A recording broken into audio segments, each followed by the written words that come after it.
Welcome, Kyle. Thanks so much for joining.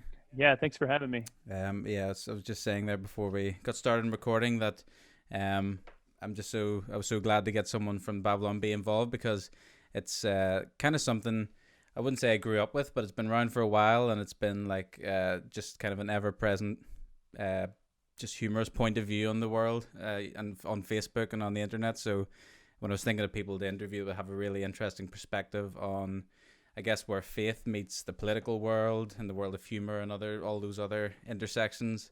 I just thought straight away, of course, like the Babylon Bee's just been around for ages, so I'm just really appreciative that you could take the time to join in. So yeah, thanks again for that. Yeah, not a problem. Thanks for having me. It's be a lot of fun. Yeah, I think so. I was just thinking before we got started that this is both a great time for satire and also a terrible time Yeah. because everything is it's really easy to make fun of what's going on and make fun of particular people, but also what they actually do is in many cases funnier than what you could make up or even more Right. ridiculous. You must have your work cut out making funny headlines when basically they just come true about a week later. Yeah. Yeah, But absolutely. It's a blessing and a curse, right? The real life events almost do your work for you, but at the same time, it becomes harder and harder to satirize. mm-hmm. G.K. Chesterton wrote in 1908, I think, he wrote something to that effect that satire is going to die because real life is getting too crazy to satirize. And it's Yep. crazy that he wrote that 100 years ago, and even today, it's even worse. Gosh, yeah, it feels like it's going that way because, I mean, Kanye West just opened a whole other barrel of worms. I think in terms of Yeah. things to to laugh at. But I mean, when you look at Donald Trump, Joe Biden, everyone, like it's just there's so much source material that it's unbelievable. Um, what's it like being in California at the minute, where especially where things are crazy, even in the context of the U.S. You know, I've seen so much in terms of the governor and some of the kind of some of the double standards that are going on, and some of the just I mean even looking on from the UK, and into especially California, like we're just thinking about how weird it must be and how worrying in some ways it must be from a church context to look just to see what all's going on. What's it like to just to be there in the middle of it all? Yeah, it's nuts. I mean, uh, your experience with this pandemic is really dependent in the states on what state you're in and what part of the state you're in. And I mean, it even down to your local police officers, your local sheriffs, what their attitude is toward the whole thing. So our county in Southern California is a little more conservative. It's a little Mm-hmm. less crazy. We're just east of LA. So in Okay. Los Angeles itself, it's crazy because I've gone in there to go to the airport and do some other stuff recently, and everything is completely locked down. That's Wow. where in the city of Los Angeles, that's where John MacArthur's just recently kind of Yeah. faced off against the governor by opening his church. So that feels like it feels like you're going into a different country. You're crossing the Iron Curtain or Yeah, something. like a war zone.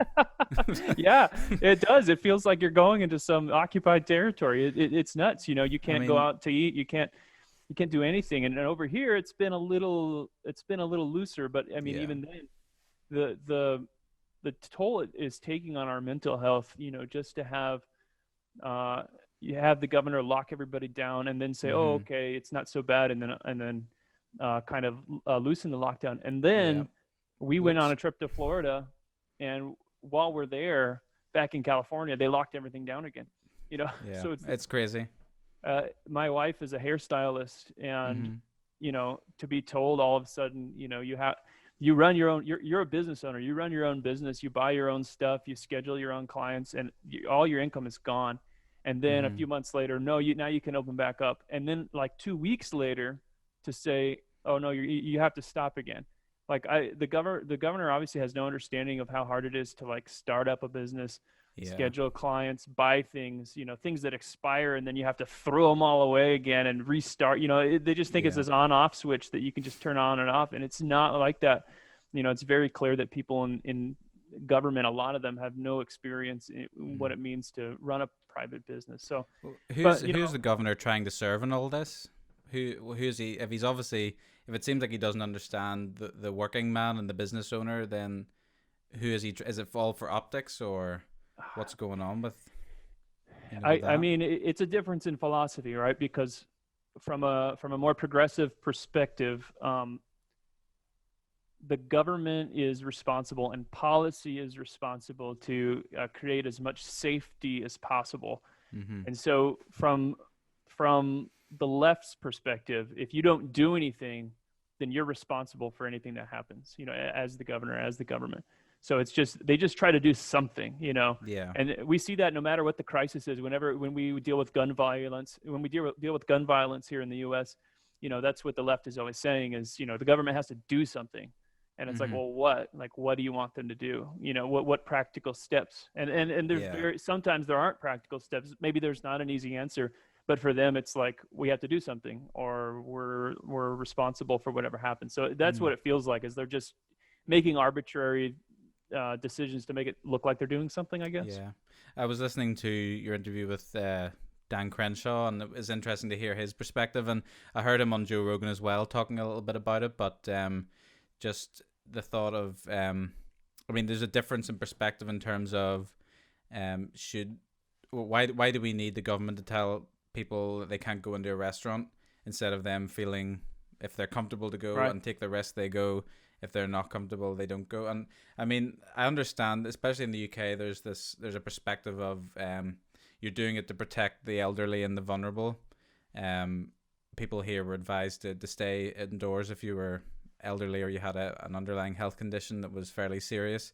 You're advised to shield and stay indoors, and I'm not sure if that's something you've been doing, but at the same time, if I mean, elderly and vulnerable people, if they probably should be indoors and more cautious with their health. So maybe that's up to them to do that. But it's really hard, I think, just to live almost in fear of how it's going to affect the kind of lowest common denominator of society, rather than most people get a fairly mild, although it can be serious, obviously in a lot of cases, a fairly mild illness.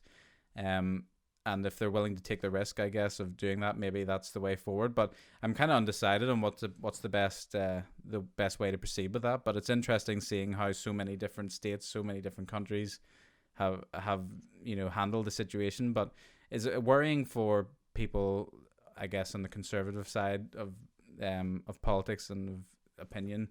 Is it worrying how this will affect then how people see the election in November? Is the handling of the coronavirus going to be a big deal, do you think? Yeah, I mean, obviously, it's changed the whole game. I think going into February and March, the Democrats tried to successfully impeach President Trump, but were Mm-hmm. not able to remove him from office. And that failed ploy seemed to be the end for the Democrats, in terms of their race for the White House. Mm-hmm. But this just totally, threw a wrench in it. And you can debate how much of that is because the media wanted to push that narrative that this is a huge tragedy, a huge disaster. I mean, obviously, a lot of people are dying, and this is Yeah. a real pandemic. It's not a hoax or anything like that. No. But No. but you do wonder how much. You think about something like car accidents. If you were to get a notification on your phone, the daily car accident total, how much that would Yeah. change your perspective on that. And I And don't the know. same with the common flu.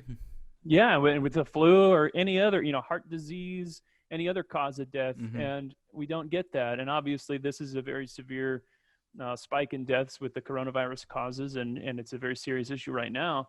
But we seem to be willing to take risks in other areas that we don't take with Mm-hmm. the coronavirus. It has become a category of its own, which is just really interesting. So yeah, I do think President Trump's handling of this is going to be reflected in the polls, and Mm-hmm. I don't know if that's all going to be good. I mean, the left is going crazy right now, which doesn't make them look good.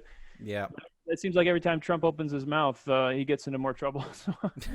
I know. Well, this is the frustration. I mean, people. My wife's from Florida, so people almost always the first time people meet her, they'll say something about, "Oh, what do you think of Donald Trump? What do you think of the president?" And I mean, both of us are kind of like on the fence about his whole presidency, is everything about him, because if for every great thing he does, he also like steps in a massive pile of cow dung, really media wise. So it's kind of like, um, I mean, I don't know. It's so tough to make your mind up about him because you never know what's coming next. And I guess a really interesting example of this really was whenever he held the Bible up in front of the church in DC. And this is like, it's something that kind of tore apart communities in the Christian world, at least where I'm from, where some people are saying, oh, this is just appalling. We need to denounce him now. This is just a sign of someone using the Bible for their own gain. And then some people are like, well, good on him. He's standing up for what he believes in. So, I mean, what was the reaction where you are to that whole episode? I mean, I think most Christians, at least most Christians that I know, were like kind of rolling their eyes over that whole thing. Like, Yeah. Nobody stands in front of a church and like holds up a Bible. It was obviously a political stunt, a political ploy. But at the same time, I've heard people that actually really appreciated it because, that church was attacked. That church was burned, and it's a historic site of worship in Washington D.C. that presidents have visited for years. For I don't know, centuries. And so it was, to some people, it was a symbol. That, like, you think of past presidents that would not have done that. Would not That's have true. stood up for the Christian community. And so for some people, it was like, yeah, I know he's not a Christian, right? But he's standing up for his voter base of Christians. So I think people that see things a little more pragmatically appreciate stuff like that. Do you think it's kind of common knowledge in a way that he isn't really a Christian? Or I'm kind of undecided because I don't know. I never want to make that judgment, but Yeah, it kind of seems like it's the unspoken thing that I guess he sort of is, but is he? Yeah, I mean, I think maybe he's culturally Christian, which is very common over here. Yeah. And yeah, I mean, he's, by his own admission, he said, I don't ask for forgiveness. I just try to do things so that I don't have to ask for forgiveness. By his own admission, he doesn't understand the Christian faith. But I mean, I think that is almost something to admire about him, is that he's a guy that's like, look, I'm not theologically on the same page as you Christians, but hey, I'll stand up for your right to worship freely. Yeah, well, absolutely. From the viewpoint of, it's better that he does that than if he doesn't, But it was interesting. I mean, I found it very interesting to see how people reacted to that episode, because in my mind I was wrestling with, is it right to kind of just say, well, you're not really a Christian, stop doing this, you're acting? Would you do that with any other person who professes to be a Christian, or would you attempt to be a bit more of a, I mean, not that Trump's reading our Facebook comments, but I found it interesting that so many public church figures came out and kind of were like, you're nothing to do with us, we don't really want anything to do with you, don't represent us, you're not part of the gang. I found it quite interesting actually how so many people shifted to that mood, and I understand calling out behavior that isn't Christian in your opinion, but also then, I mean, on a personal level, I kind of felt bad for. I wouldn't have wanted to be Trump professing to be a Christian, and then kind of everyone's like, nah, not really. Yeah, I mean, on the one hand, I never feel bad for criticizing politicians. Like, yeah, that's true. On the other hand, yeah, there's a knee-jerk reaction, right? Like, people stumble over themselves. Christians, especially progressive Christians, will stumble over themselves to distance themselves from Trump. Yeah. But you look at past presidents who committed horrible atrocities and they never did that, or they proudly voted for them. My biggest thing with Trump is, yeah, he's kind of a bad dude. Yeah, he's done some bad stuff. Yeah, just he's like Corn Pop. Yeah, he's a bad dude. Bad dude, and he ran a bunch of bad boys. That's a pretty good accent, man. That whole episode, that made me laugh more than almost anything that he said in his life. Yeah. But the thing is that I don't support Trump, necessarily 100%, but I don't think he's a departure for the presidency. Like, that's the big difference between me and never Trumpers, is never Trumpers will say, like, Trump is beyond the pale. He's a departure from the norm. And he's not. Like, presidents have done horrible things for centuries, and we just kind of tolerate it because they say nice things, because they speak good. Exactly. It's their actions versus their whole persona, and I guess Trump's persona is totally different. But right, exactly. I mean, so, de facto, is he any different? It could be argued that not really. Right. I mean, if he just acted and if he just spoke like Ronald Reagan, then Oh yeah, yeah, some they'd love him. people would make Yeah. the argument, or that what's the difference? All right. But yeah, no, I've just wanted to chat a little bit now then about kind of how you came to be who you are, how you came to be involved with Babylon B, what brought you there. So what's your background and upbringing? Like, were you involved in the church previously, or what's how did you get to where you are? Yeah, I grew up in a big mega church in Southern California, so I was kind of steeped in that culture of, giant youth groups and big festivals and church circuses and all of that stuff. And I learned a lot about the Bible. I learned a lot about God and all of that. But I think I realized that in the mega church culture, there was kind of something missing, that it was kind of a show and a concert, and there was something fake about it, right? Even though I think people there had the best intentions. And so eventually my youth pastor, I got a new youth pastor who was a lot more biblically sound and accurate, and it blew my mind to hear teaching from the Bible that was just unapologetic. And so I ended up going to John MacArthur's college, the Master's University. And then after that, I got a job in construction and did construction for like 12 years. Um, so a few years ago, like 2 years before I left my construction job, I saw that Adam Ford had launched the Babylon Bee, and it just really struck a chord with me. I felt like I had found my people. It was Yeah. like these, like there's Christians who are funny and sarcastic, but still care about the truth. It's not sarcasm. It's not cynical sarcasm. It's Mm-hmm. sarcasm that's pointing to a deeper truth. But people who can laugh at themselves, and it was like, wow, like there's other people like me out there. So I started writing for them like on day one. I just started emailing in a bunch of articles, and eventually I became the head writer, and I was just doing it part time. And then 2 years in, Adam Ford sold the site, and I Mm-hmm. was able to come on full time as the editor in chief, and I've been doing that for about 2.5 years now. So it was kind of found my calling, I guess. Awesome. Well, that's funny because I one of the things I wrote down was to ask you about was this a calling, or was it something that you kind of like just fell into, or do you really, yeah, you Well, felt drawn to the. yeah, I mean, I think it's both, right? Like I don't know. You talk about the calling of God and what is that, and so I think a lot of people try to find, they wait for a voice to speak to them and say, oh, Mm, you're called into ministry, or you're called to do this or that.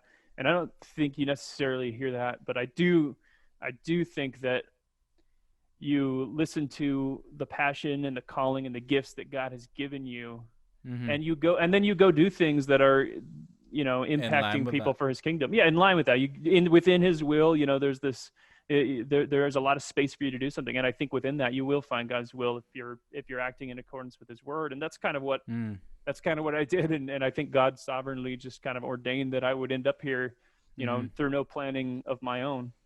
So you then, after writing for a while, then who came up with the idea of the podcast?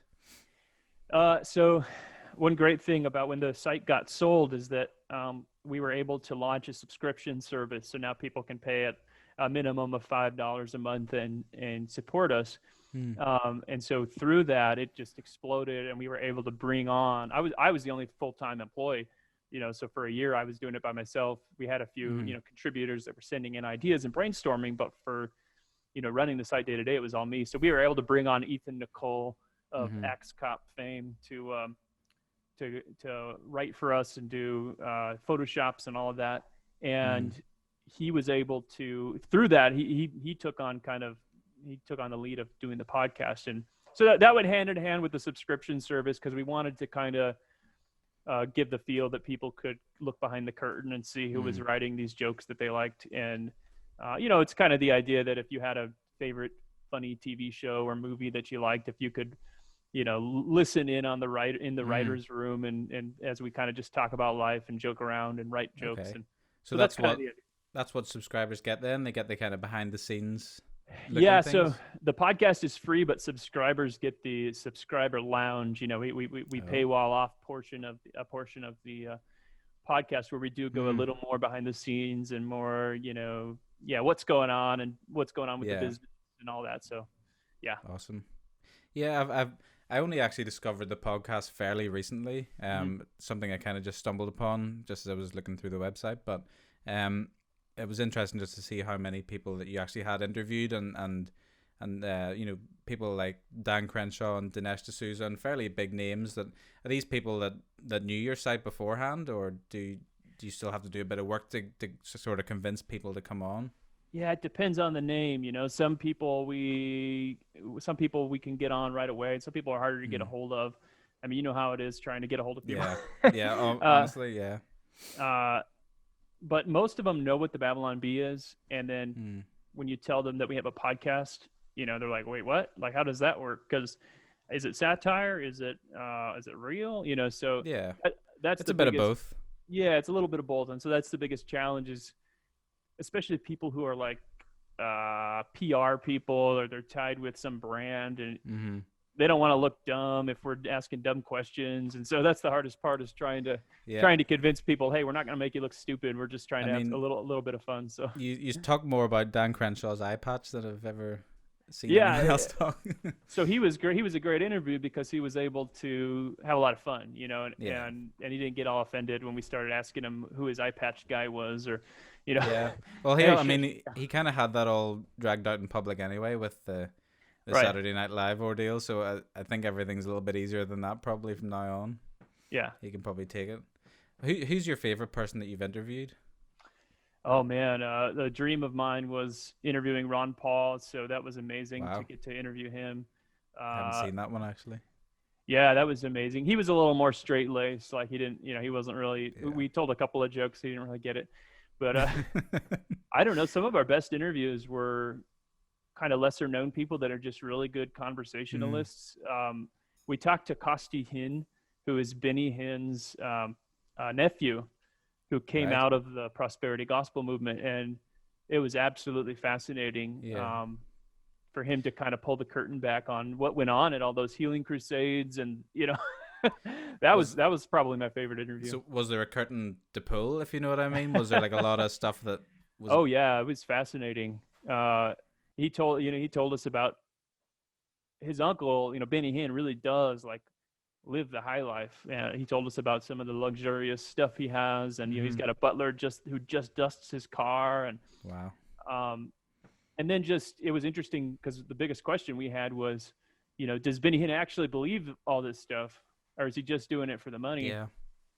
So he kind of it's a little bit of both, basically. Like he really does believe it, and he really hmm does know his Bible, but he also thinks that Benny Hinn uh, knows that at some point this whole charade has to end, but also knows that he's built up this whole kingdom around it and this whole web of deceit, and that if he admits it, it all comes crashing Yeah. down. I It was a mean, fascinating look into that stuff. we have a running joke in our friendship group, and I guess you could always make this into a satirical post in its own right. But we used to always say about Benny Hinn promises to heal you of any illness if you buy another ticket to tonight's show. And Yeah, that's like it's a yeah, very interesting like. I mean, I don't know. I'm undecided on whether like how much of it is fake and how much is real, or whether none of it's fake. But it's definitely like staged for effect. I mean, there's everything is seems to be choreographed and set up in such a way to get a particular emotional response out of people, whether it's the music or the lights and everything, and even the fact that he talks in this very low and slow voice. I don't. yeah. I hope that's not coming across as racist, but No, no, no. uh, it's I mean Benny. He's just one of these kind of enigmatic characters of the faith where I think everyone has their own opinion on him, but yeah, it's just I'll need to actually watch that show because I'd love to see kind of the behind the scenes of what goes into those kind of massive shows and crusades. But I mean, the whole prosperity thing gets a bit messy because so much of it seems to be very popular in almost every large scale church these days. And I mean, people say about the like of Bethel having their own sort of prosperity angle on things, and I mean, some of it you kind of can get behind, but then there's a lot of it that it doesn't seem quite right. But I mean, what's your opinion on that whole side of things, the whole prosperity gospel and doctrine? Is that is it really something that's really taking root in American church culture? It's I think the American church has by and large rejected the prosperity gospel wholesale in terms of the old school, like Benny Hinn, Kenneth Copeland, Jimmy Swaggart, all of those guys, Jim Baker.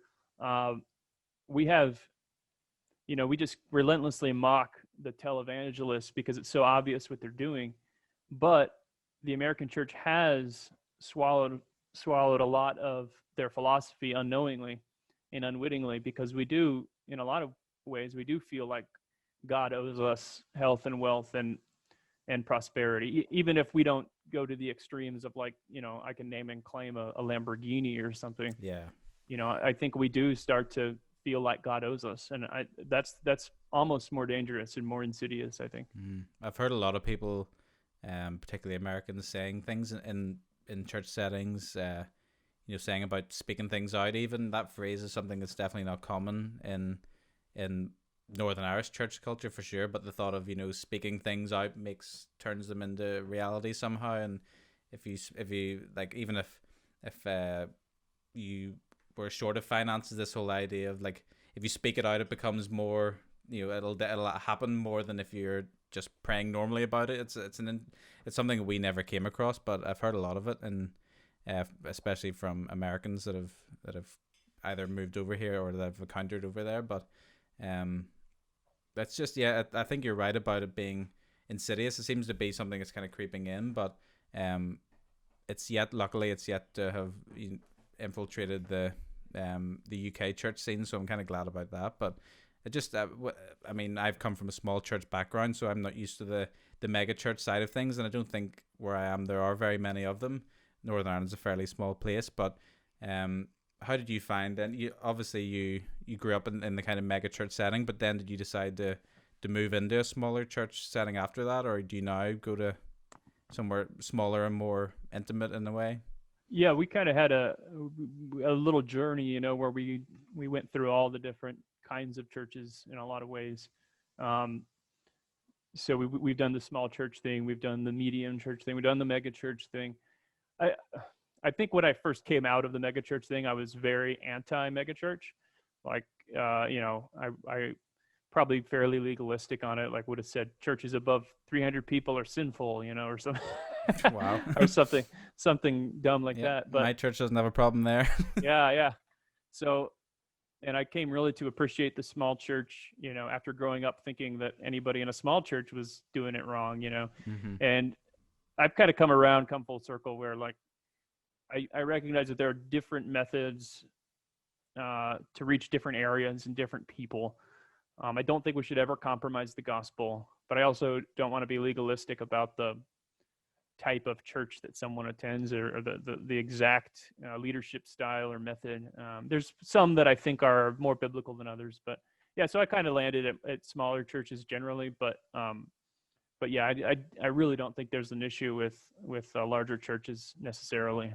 hmm Yeah, I think I would be tempted in the future if I was to go to a different church. I probably would think of going somewhere bigger, and purely because of I feel like sometimes the smaller churches don't have um the depth of, or I guess the diversity of people with different gifts and different abilities. So if it'd be nice, in my opinion, to have a church with perhaps teams of people that are devoted to the prophetic, devoted to healing, devoted to and in a smaller church it becomes hard to have those kind of specializations. It feels like a lot of people are stretched a bit thinner in that regard. So I mean, for me, I would love to, if I was to ever, I'm thinking of moving to America at some stage, but if I was to move over, I would probably end up in a kind of sweet spot of like maybe like the 1,000 people mark or somewhere around Yeah. that. But I mean, if there is such a thing as a sweet spot, but Yeah, it does feel like there is a sweet spot, because I think, I mean, I mean, it depends a lot on the area and the region and the people you're ministering to. I helped pastor at a small church for years, and I was very, like I said, going into the small church, I was very like, yeah, small churches are the biblical model. And you come to realize that, like, it was burning me out. It was burning my wife out, yeah, because she had to teach children's ministry every week. I had to preach every Sunday, or, some Sundays at a smaller church, I was leading worship and preaching. And it's like, there's something to be said for having that wide range of gifts where somebody can do very specific ministries or help a very specific person with their more specific skill set. So, yeah, I think God has really gifted us all in different ways and Yeah. can use different congregations in different ways. And the other thing to me that's, I mean, I think it's just a personal thing for me, perhaps, but um, I struggle in in churches and environments where there isn't perhaps the focus on excellence that there should be, in my opinion. For example, in smaller worship teams or in smaller groups of people, and it's harder. The resources are stretched thin, therefore you kind of have to compromise certain areas to get the road as work. And then you get this. I hate the compromising of not offering perhaps the best that we can offer, but it's not really not offering the best you can offer. I guess it's just working within your resources available. But to me, then that's the kind of internal struggle where I'd love to be somewhere that's allows excellence in multiple areas among people. But I guess that's just an important philosophy to me. But for some people, I've heard a lot of people also say, "Oh, the messy church is the way to be." Where Well, God. we can get really legalistic either way, right? Like Yeah, I exactly. found myself going to both those extremes because I found myself going to a mega church and criticizing it for being too polished, and I'm Mhm. thinking how much time and resources are they spending making this polished when they could be ministering to the poor? Yeah. You find yourself getting really judgy, and then you go to a small church and you're like, oh, geez, the worship leader's playing a 4/4 song in 6/8 time because he doesn't know what he's doing, and Yeah. that's happened to me for real a couple of times. Yeah. I and think so probably me too as well. and so it's like I how funny that and then I realized, I was convicted that I'm sitting there judging the worship service for not being the right way. And it's like, well, hey, you're not worshiping and all these people around you are. So, you Oh man, know, it's tough though, and I mean, there's something to be said for a fairly distraction-free environment, but yeah, it's well, just did you, it can be tough.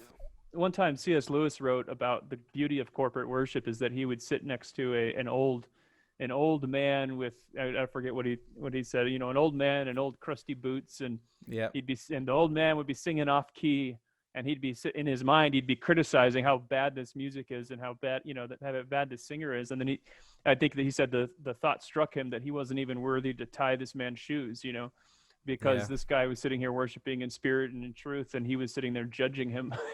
yeah, exactly. Oh, I mean, it's just what's something that we've. I mean, I remember my church youth group growing up. It always was coming up that people were saying, "Well, I just can't get into this type of worship," and then you kind of have to go through. Well, it's not about just getting into this style of worship. It's about trying to get past that. But then, oh, it's we could go on forever about that. Yeah, for Um, sure. I was gonna ask, with the Babylon Bee, is it a requirement for the staff to be Christian, or is that just something that's encouraged, or is that even allowed in the US, or to mandate that? Yeah, I mean, I I know have no. you can't even choose not to bake cakes these days. So I mean, Yeah, I think we would probably get around it just by the fact that you have to write Christian jokes, and yeah, exactly. you can't do that very well if you're not. I We have a few contributors, like irregular contributors, that will send in jokes that are not Christian, but are Mhm. there. We found that in the current political climate, a lot of times we are more allied with pro free speech atheists, Mhm. and pro free speech liberals than we are with like progressive Christians Mm. who would want to shut us up and who hate us. And so we do have a few people from that kind of side of the spectrum that will send in ideas. Everybody who is Mm. currently a staff writer at the Babylon Bee is a Christian, Mhm. across a wide range of traditions and stuff. But yeah, we definitely, I think, to kind of write for us, you gotta Yeah. be from that tradition for sure. Are there people from the progressive Christian wing that would seek to see you shut down? Do you Oh think? yeah, the progressive Christian Twitter hates us. I mean, absolutely hates us. And yeah, as far as would they want us to be censored or something? I don't know, but Yeah. definitely they don't want us around. Yeah. It's kind of. I mean, it's a little bit scary in its own right to think of that. I mean, for people to feel threatened by articles online is, I mean, maybe a judgment in its own right on how some people, view their faith. Yeah, But it's kind of scary that whole side of things exists. But yeah. um, it's yeah. So do you get broad? Would you say you get support from the majority of Christians though? Would you say, or do you find Yeah, that for there's sure, for sure. yeah. The people that absolutely hate us is a very small vocal online minority. I spoke at a few conferences, and I talked to people that are like progressive, uh, uh, what do you call it? Episcopalian Mm-hmm. ministers and Unitarian Universalists, and that absolutely love the Babylon Bee.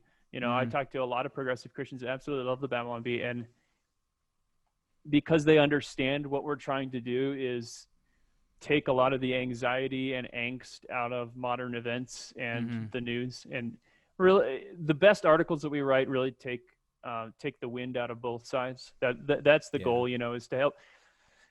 I don't know. It's easy to log on the internet and get so caught up in the news of the day that you forget about eternal things and things that are actually important. So Mm-hmm. satire can really cut away a lot of that trash and let you Yeah. see, oh, hey, this thing that everybody's freaking out about, they're going to forget about tomorrow. Yeah, it makes And it look super ridiculous, and that's I guess the point yeah, because it is exactly, ridiculous. exactly. Um, what are the arguments that you hear from people that are kind of haters of your work? The most I created a bingo card that has all the people who hate the Babylon Bee bingo. Yeah. The most common critique I think is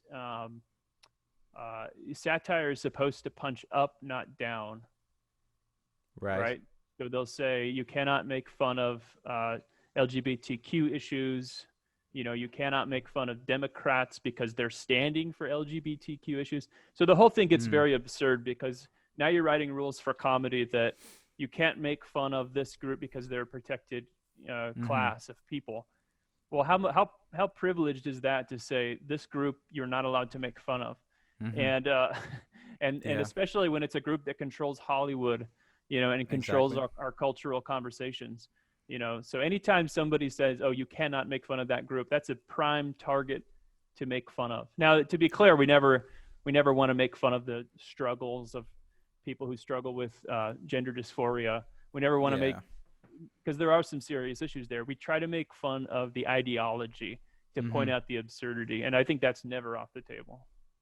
No, you can't take things off the table because as soon as you start doing that, then I mean, once that starts, comedy then will inevitably die because when it gets to I guess state sanctioned or mob sanctioned, this is funny, this is not funny, then I mean the whole point of comedy is it has that edge to it where it's meant to just bite a little bit enough. I guess the point of Babylon B isn't to bite in a way that's hurting people, but it's obviously to bite in a little bit where people are then starting to self critique and then laugh in turn about what their mannerisms and the mannerisms of others, and um yeah, it's a worrying thought to again to think that people would then say that things are off the table. There's obviously common decency and respect, but when it gets to the point of then trying to take the humor out of it effectively, then what's the point? You know? Yeah, yeah. And if you read the Babylon Bee, it's very funny that people say that about us because we do have a line, right? A lot of Mm-hmm. comedians don't have a line, and they'll go in hard after something. You're like, wow, yeah, there are certain targets that we go harder after. We think abortion is one of the greatest atrocities in the last 100 years. In all of human history, and so for us, that's something that yeah, we're going to go in a little harder after that than we are a preacher that we're just making fun of some of his idiosyncrasies. So yeah, it is funny that Mm-hmm. people think that we're like too brutal, or I don't know. We definitely try to keep it gentle when we can. Yeah, I mean, one of them really hit home to me actually, where I thought, well, this sort of shows some of the actual profoundness of satirical articles. But the one where was it New York legalized abortion up to almost full term, Mm-hmm. and it said Satan was seen or the demons of hell seen applauding from the balcony, and Yeah, it's funny. But then when you think about it, then is that not in some ways the truth? And it's quite profound in ways. exactly. I don't remember who said it. Someone wrote that satire was writing. I'm going to mess it up, but basically writing things that aren't true to write what is true. And Mm-hmm. Yeah. and that's exactly, you hold up a mirror, you hold up a distorted funhouse mirror to the culture. And Mm-hmm. I think it can be very powerful when it's done right. Yeah, so when you're talking about the line, have you got like a line in your policies, or is it does everyone kind of just buy into where they believe that line to be? If you were to describe that yourself, where would you say Yeah. what's out of bounds and what's good? Yeah, I think comedy comedy suffers if you start with a line. Mm. I think the line is best drawn after the fact, from an editorial perspective, right? So Mm. you let writers go crazy, and then you go, "Yep, we can't publish that joke," you know. Yeah. And but as a general rule, from an editorial perspective, like we will never make fun of the concept of God. We'll never make fun of the holiness of God, Mm. or the Bible as God's revealed truth to man, right? We'll make fun of some elements of the Bible, but it's generally like how we as a modern culture perceive the Bible, or Mm-hmm. we'll take modern trappings of American cultural Christianity and juxtapose it with the Bible to prove a point. But we're not gonna like do a joke that that God is dumb. And Yeah. if you look at the Onion, one of their founding principles was uh, religion is stupid. You can go read interviews with their founders, and it was let's make religion look stupid. Was I think one of their five like Mm. founding principles. And it's like, and if you read a lot of their articles about God, it's like, oh, the whole concept of God is stupid. And I mean, even I, as a Christian, can laugh at some of those articles. Yeah. But personally, I'm not going to participate in writing that kind of humor because that's not the point that I'm trying to No. make. Yeah, well, I've thought about myself quite a few times in terms of is it. I don't think it's wrong to laugh at things and to acknowledge that things are funny, but I guess where it's wrong to me, where the line would be is really when I think of the Bible saying, not to rejoice in evil or things that aren't right, and when you get to the point where you're then contributing and fueling that, you know, things that aren't right, things that aren't holy, and things that are, just either maybe putting people down, yeah, that's where things start to get a little, you know, that's where I would probably draw the line. But it's definitely, I mean, so many people have come up to me and said, I used to work as in the youth of our church, and people would say, when you talk about like dodgy humor and things that are maybe considered, they feel bad for laughing at certain things. And I guess to me, the perspective I had on it was it's not wrong necessarily to find things funny. Like, you shouldn't feel guilty about finding things funny, but are you participating? Or are you then, what's the end product of what's going on here? What that's just, that would be a bit of my perspective on things. And and it's great for me to see that there's a voice that's being humorous but also in some ways wholesome as well. I think it's great that you guys are doing that work, and that's something that I've really appreciated. Because I mean, people think that the Christians are stuffy. I mean, that's just the perception, and people think that they're dumb and not, that they can't have, educated funny jokes that make you laugh but also make you think. And it's great. I think, the role of that to me is super important in today's society. Like, what would you say is, I mean, why does the Babylon Bee exist? If you were to summarize why do you do what you do? Yeah, absolutely. We kind of have our, I don't even know if it's written, maybe our unwritten mission statement that we want to communicate truth to the culture through humor. And that's kind of a short and powerful way to just say that humor has a way of getting to somebody that you really can't do through, Mm-hmm. a giant op-ed, and Yeah. and the people who write those giant op-eds are a lot smarter than we are and a lot more studied than we are. But sometimes it's like there's so much noise out there. There's so much discussion over any current event that for us to be able to kind of cut through the noise and speak not only to Christians but also to the culture is Mm-hmm. just, it's something that we think is profound and powerful. Um, I think G.K. Chesterton again wrote that humor has a way of getting in under the door while serious talk is still fumbling at the handle. So Mm-hmm. that's kind of what we see, is that the culture has become numb to the Christian talking points. They've heard it all. And so for us Yeah. to come along as Christians and make a joke, it's like, oh wow, that's interesting. I had never thought of it before. So Mm. hopefully we're having that impact. Yeah. Have you found that people have them maybe written to you or talked to you and said that, even from a perspective of an atheist, have they ever said that it's changed their perceptions? Or have you ever heard any feedback from, of, you know, that extent of people who it's really impacted them and their walk and their faith? We get a lot of contact from people like that, liberals, progressives, atheists. Um, we get a lot of communication from those groups that, it varies. I don't know how many souls we've saved necessarily. I can't Yeah. give you a number, but I can tell you that there are a lot of people that are saying, hey, I'm from the other side and I really appreciate what you're doing. We have listeners to our podcast that are non-believers, that are like, just appreciate, kind of what you're doing, and that you're talking about faith and politics, just like two guys at a pub would sit down and talk about faith and politics. Yeah, exactly. What you're not supposed to do, and it's something that we're doing in a way that that people are listening to because it's funny.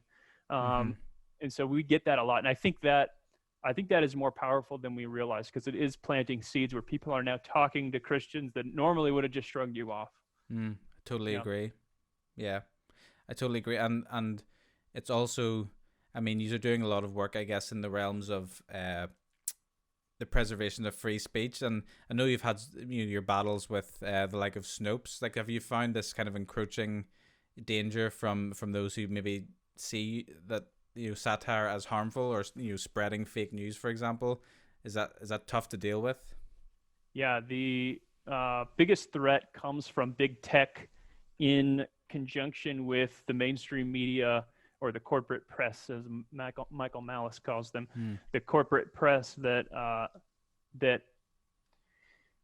I think is threatened by the fact that there is a voice that is out there that is not approved by them. And that they have no control gatekeeping us. They don't control the gates any longer. And I think that does threaten them, because they've controlled comedy, they've controlled the culture, they've controlled media and Hollywood and all of that. And so for us to go there without going through them, it ticks them off a little bit. When CNN was mad at us for a while, Really? they were mad at us, and Brian Stelter was tweeting about us, and one of their other consultants was tweeting about us, along with an ex-CIA agent who was very upset at the Babylon Bee and calling us misinformation and all of this. And one of the things that they were upset about was that when General Soleimani was killed, yes, one of the points they made against the Babylon Bee was that our article about it was shared on social media more times than any other article about the death of General Soleimani. And we're like, okay, so it was an effective article, right? And they were like, no, it's misinformation, it's false, it's you need to be reading the New York Times, you need to be watching CNN. That's where you're supposed to get your information, not from the Babylon Bee. Wow. So you could tell that's when they get mad, right? They wouldn't care about us if we were just making worship leader jokes. They care about us because we're talking to the culture, and they can't control that. Is it coming from a good place in your opinion? Do they do it for the right reasons, or are they trying to censor you for that reason of control that you were talking about? Well, let me put it this way. They never cared when they think it's funny when people mistake, the Daily Show for real news, or, yeah, or when people get fooled by The Onion. They think it's hilarious, because we find tweets from these same people, like Brian Stelter, saying, "Oh, The Onion, it's so funny. Oh, haha, people thought it was real. That's so funny." When people mistake satire for reality, it's 99% of the time, it's not the fault of the satirist. It's the fault of reality for being so close to it, or the person you're satirizing. It's like, if you actually thought that Democrats lowered flags to half staff for the death of General Soleimani, then maybe that's an indictment on Democrats. Yeah, exactly. Yep, it's your own fault, really. Yeah, for being that gullible. Right. So CNN were mad at you guys, and then how did the whole the Snopes tried to censor you for saying that you were then promoting fake news? Is that right? So Facebook contracted out their fact-checking functionality to Snopes for a while, and that relationship has since ended. But while that was happening, we were getting constantly flagged, and one time we got a message saying our page was going to be deplatformed and demonetized Mm. because we shared an article that said that CNN bought a giant washing machine to spin the news. Yeah, I read that one. That was the article Oh that they man. said we're trying to fool people with. So that just shows you how serious these Yeah. fact checkers are. I mean, I don't personally understand how people can see that as anything but humor. Like I really don't understand. Yeah, I I've just still don't get never it. seen. They've never produced a single person that actually believed that. I don't think I've never seen evidence of it. So And for that to be considered fake news is kind of disturbing. That it's they, bizarre. I mean, are humans doing this? Is this just AI that's trying to flag these things, or are people reviewing this? Well, Facebook definitely has AI algorithms that flag certain things based on keywords and such. Mm-hmm. They look for things that they know are hoaxes going around or that they don't want Yeah. spread. Um, but yeah, most I think of the ones that get fact checked are human. Sitting there clicking, and Snopes definitely is run by humans that go, oh, a lot of people are fooled by this one. Let's fact check it. So I have no idea why they fact checked that washing machine one. Even just saying it is making me laugh. That I know it cracks I me up can't every get time. past it. I can't get past it. So what then, in your opinion, would be if the Babylon Bee was shut down? What would be the kind of negative impact on the world? Why would it be a tragedy in your opinion for that to happen? Because some people will say it's just they're just poking fun. Then what's the real value? Yeah, I mean, well, just from a principled perspective, any site that gets shut down, I don't want the Onion to be shut down. Yeah. I like the Onion, and I like the fact that you can see somebody's perspective through humor and through comedy. Mm. Uh, I follow a bunch of satire sites. There's one for the military called Duffel Blog. There's one written by feminists called the Reductress. Mm-hmm. There's the video game one, Hard Drive by Hard Times. You know, and it's so fun to see this wide array of people from different backgrounds and different areas of interest that are writing satire. Even when I disagree with it or I think they make a stupid point or whatever, Mm-hmm. they hate me. So they Yep. think I make a stupid point half the time. So, but I don't want any of those voices shut down because I think that makes our culture less rich. That we can't hear from Mm-hmm. a particular voice because some elites decided that we shouldn't. Yeah. Do you think that's a Christian point of view then? In your opinion, is that a faith based argument in terms of? Do you think we as Christians then have a right to promote free speech, or because I know a lot of people that would say that Christians have they have a job to then almost censor things and to make things cleaner and to make society more polished and rounded. But what do you think then we have a faith based obligation to enable free speech? Yeah, well, I don't think those things are necessarily contradictory.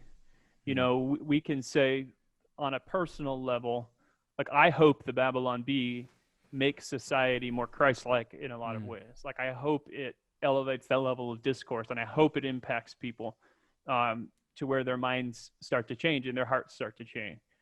But from a government perspective, from a state perspective, I don't think that that's necessarily something we should be pushing for. Is that the state go in and tell everybody exactly what to believe and what to think?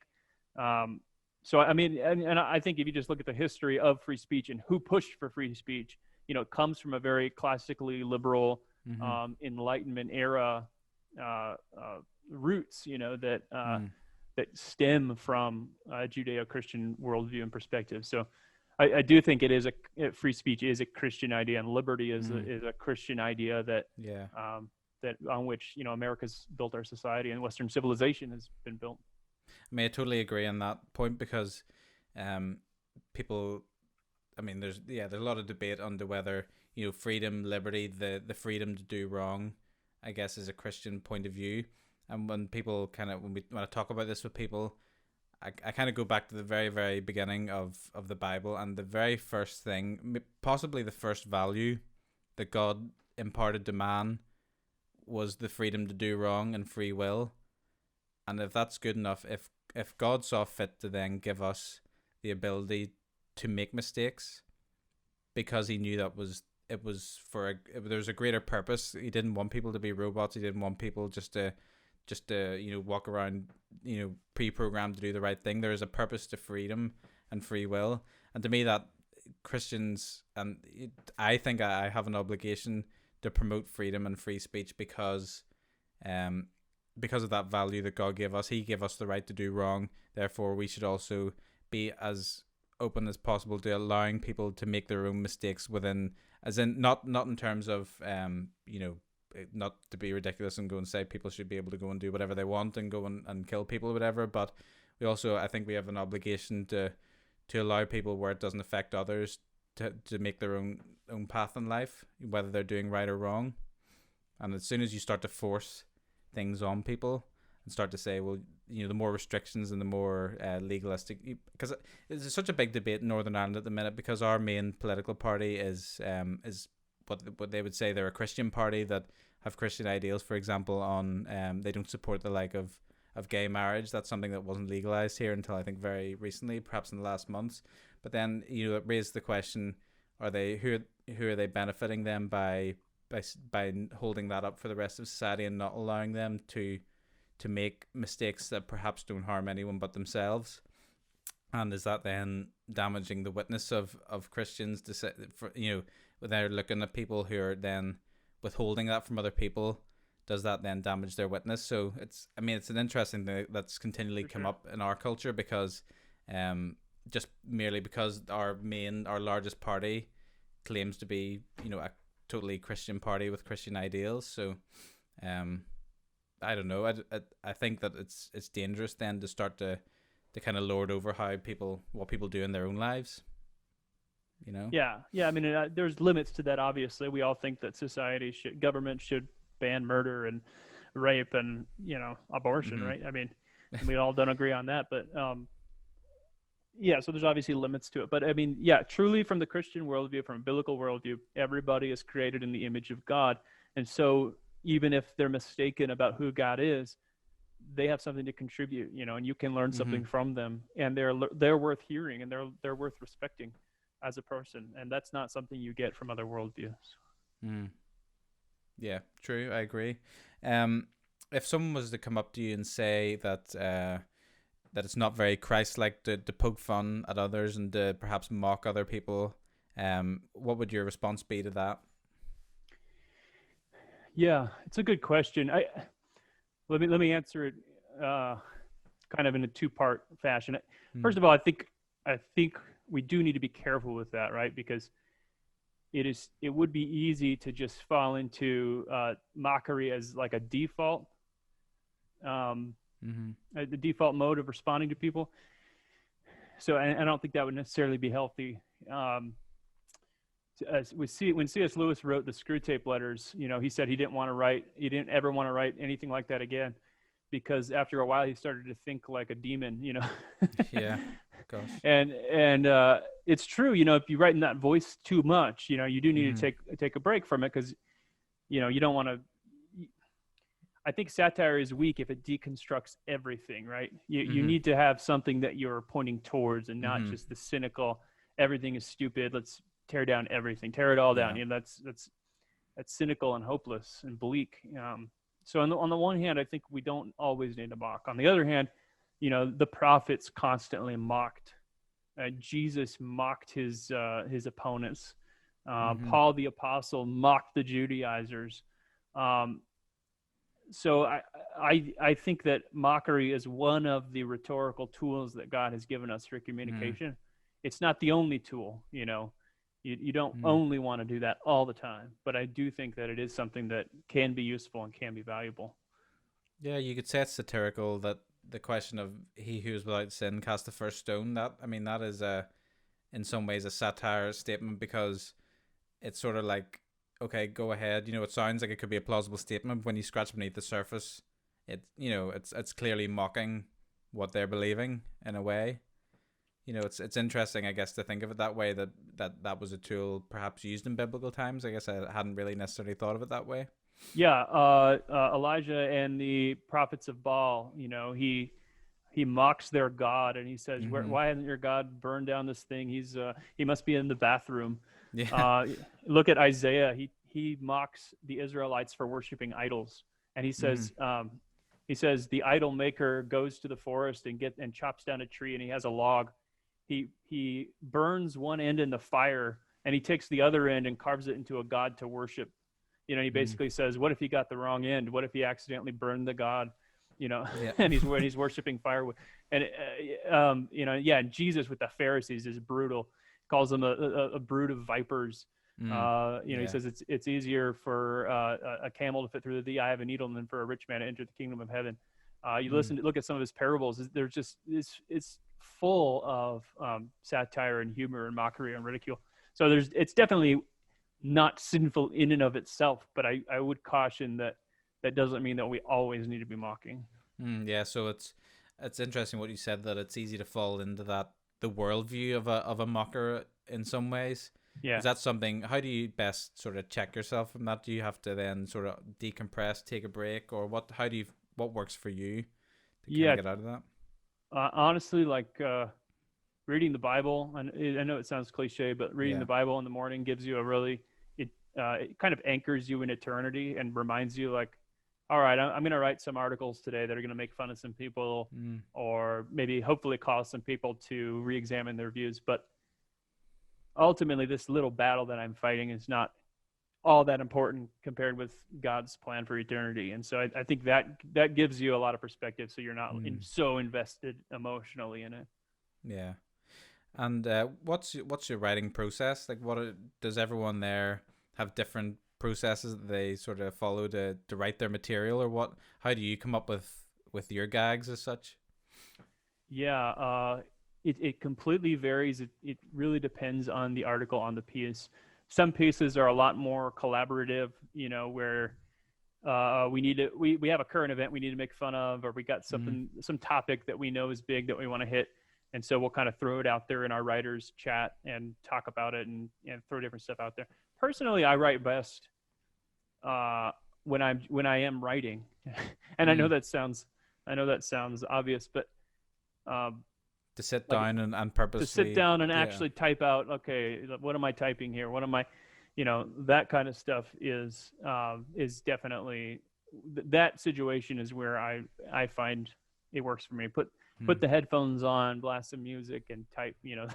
Do Yeah. things ever just hit you in the middle of the day where you think, oh, I got to write that down? Oh That's yeah, got yeah, me. Yeah. absolutely. Some of the best articles to just hit you, in the day or the night. Mm. What's Yeah, I'm gonna ask you a couple of questions. What's the article that you're most proud of, and what's the funniest one that you think new, regardless of whether you wrote it or someone else? What's your personal favorite? um, Gosh, I'm always most excited about whichever one I'm writing now. It's like Mm-hmm. I guess a recent one from this pandemic was the one I did about inspiring celebrities spell out we're all in this together with their yachts. That's one that just a lot of people latched on to, like, okay, I get what you're doing. uh, Patton Oswalt responded to that article because we mentioned him in the article, and he's like, okay, you guys got me good. So that's kind of a proud moment. The ones that other people write, one of our writers, Frank Fleming, is just a very funny guy, and he's constantly just pitching great jokes. He wrote mm. one where the uh, anti-wall extremist, the Kool-Aid man, comes out against Trump, you know, and it's just beautiful because it really does kind of make fun of the whole situation without taking a side, and I love Mm. that kind of humor. Yeah, I remember the one, the what Dave Ramsey burst through a wall like the Kool Aid Yeah, man to stop people using a credit card. yeah, Yeah. exactly. So do you think Frank is then the funniest member of your staff? I'll I be know controversial. that's a controversial question I, to ask. no, I think we would all agree. I think we would all agree that, except maybe Frank, he would probably pick somebody else. But Mm.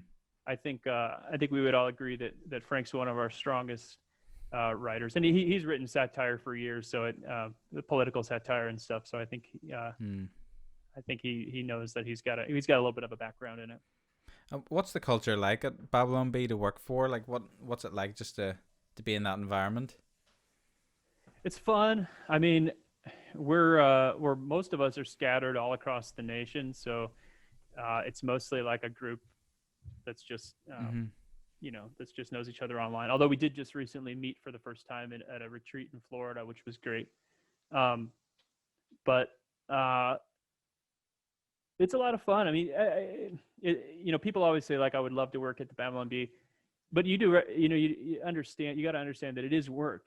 That's one thing that people kind of don't see is that every day I get up and I try to write 6 or 7 jokes a day, and I don't know what any of them are going to be when I wake up in the morning. So there is that pressure, there is Yeah. there is that pressure that, like, okay, what do we got? And if you don't got anything, you got to manufacture something and make it work, so. Yeah. Was writer's block like a real thing then in your Oh, experience? Like, absolutely. Yeah. Writer's block is a real thing. There's different ways to get out of it. But I think the key is to write, mm-hmm. write when you feel inspired, and then especially write when you don't feel inspired. That's the most important time.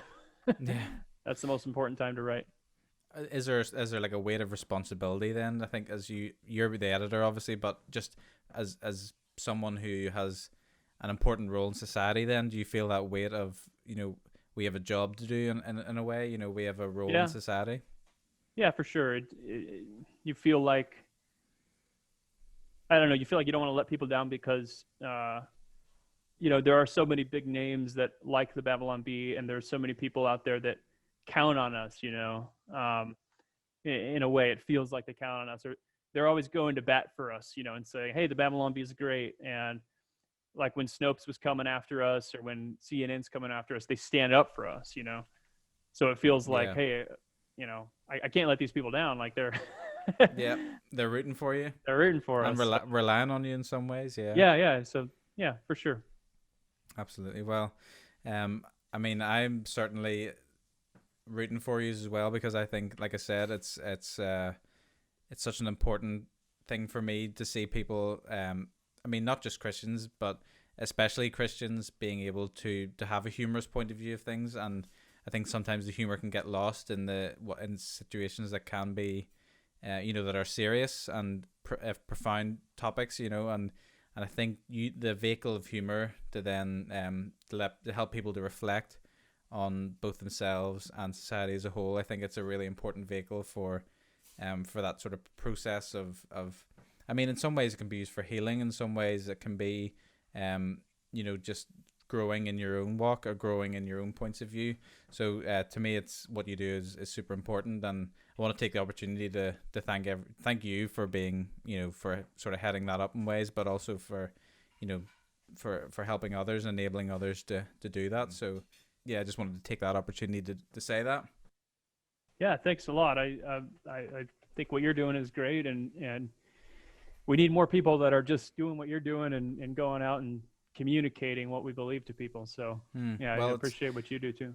it's important to me. The name of the podcast is the two things you shouldn't talk about, and it's important to talk about the things that maybe people would say you shouldn't talk about, and especially in the realm of politics, people do stay away from it because it's controversial, and I don't think that's an excuse necessarily for Christians, and I want to hear the points of view of everyone, because Yeah. the political world, I mean, it's a big scary sounding thing, politics, but really it's how you view the world, and I think it's important to continually learn from others' perspectives. So that's what I'm kind of seeking to do here, but I appreciate you saying that.